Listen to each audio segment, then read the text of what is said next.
The typed circular I received not long ago from the Automobile Association, bearing the reference number PN730 and entitled, in a thoroughly businesslike manner, Where to Hear the Nightingale, has caused an old sore to rankle.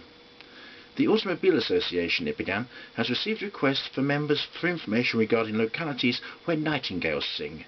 Places in Surrey where nightingales can generally be heard are Ashdead, AA Roadside, Telephone London, Worthing Road, close to the box each night, 11:30 to 12:30. Followed a list of similar map references indicating other spots where nightingale song had been organised for the benefit of registered bird lovers subscribing to the association, and a special note was added at the bottom of the page to the effect that the birds are very easily disturbed by noise caused by running engines and horn blowing. This is all very well, and I have no doubt that the schedules of times and places were perfectly accurate, though in the case of Ashdead latecomers have informed me that traffic ought to have been regulated so as to move at a foot pace past the books and then reversed in order to secure a satisfactory audition.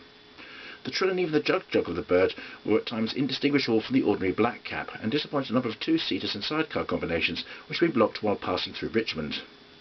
But I myself was not there. I have grown tired of nightingales. 2 years ago I joined a merry party in a motor brake chartered at Penge, bearing a placard with the words, "Eternal passion, eternal pain, hear the little brown bird in comfort," and stating the precise fare.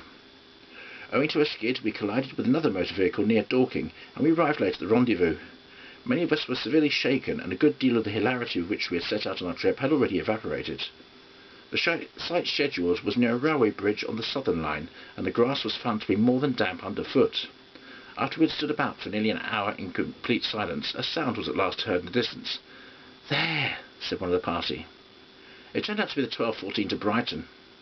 Disgusted by this, we continued our vigil, whiling away our time, as did most of the other members of our crowd, by returning to our vehicles and playing poker for penny points or 20 I am loath to complain of inefficiency, but the truth remains to be stated that, apart from a low cry at 1:15 a.m, which proved to be merely overcow and pain, nothing then occurred until nearly 2 o'clock, when a harsh kind of noise proceeded from a neighbouring spinney. I inquired rather sharply of the driver of the motor coach what this might be, and after a moment of hesitation, the man confessed that it was a nightjar. "I don't know what you other gentlemen may think," I said, turning to the rest of my party, "but I consider we have been grossly deceived. I propose that we now return and register our protest at the depot tomorrow morning." On one pretext or another, the garage proprietor refused to refund our fares, and although I wrote several letters to the Ornithological Review, they still remain unpublished. Nor is this an isolated instance of mismanagement. Last year I had occasion to ring up the local branch of the Touring Car Confederation in Gloucestershire on a similar emergency. "Can you tell me," I said, what white, what purple fritillaries the grassy margin of the riverfields is producing just now?" They informed me that there was a spot near Cirencester where the required facilities were available, and fritillary plucking could be carried out under the bylaws of the County Council, either singly or in groups.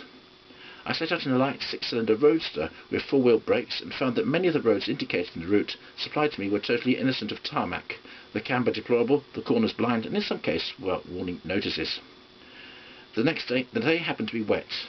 No kind of provision in the way of tarpaulin tents or marquees had been made near the car park, and though there were a fair abundance of fritillaries, scarcely any of them were white. Whilst in crossing from one field to another, I tore one of my trouser legs badly on a piece of barbed wire, and was chased for nearly a mile by what I still believe to have been a bull. Nor was I more fortunate on a later occasion in my efforts to obtain assistance from the Royal Automobile Club, when I telephoned them to inquire at what hour in Stoke Poges the moping owl could be relied upon to complain to the moon. They said that no arrangements had yet been put in hand, but the scores of persons undoubtedly heard the owl mope in this vicinity at vehicles of various types, and they recommended me to beware of the new police trap near Slough. The reader may find it difficult to believe me, but on the night which I selected for my expedition, not only was I compelled to wait for half an hour in a queue outside the churchyard gate, but there was actually no moon. Inquiries made of the sexton rendered it doubtful whether the owl was in voice on that particular evening, and this, although not the slightest warning had been given by the parochial authorities to the morning press. Friends have told me of similar experiences. A guard procession in fancy costume was organised recently by Morris and Austin workers for the purpose of watching a pair of nuthatches build near Brooklands, and the whole affair ended in a fiasco.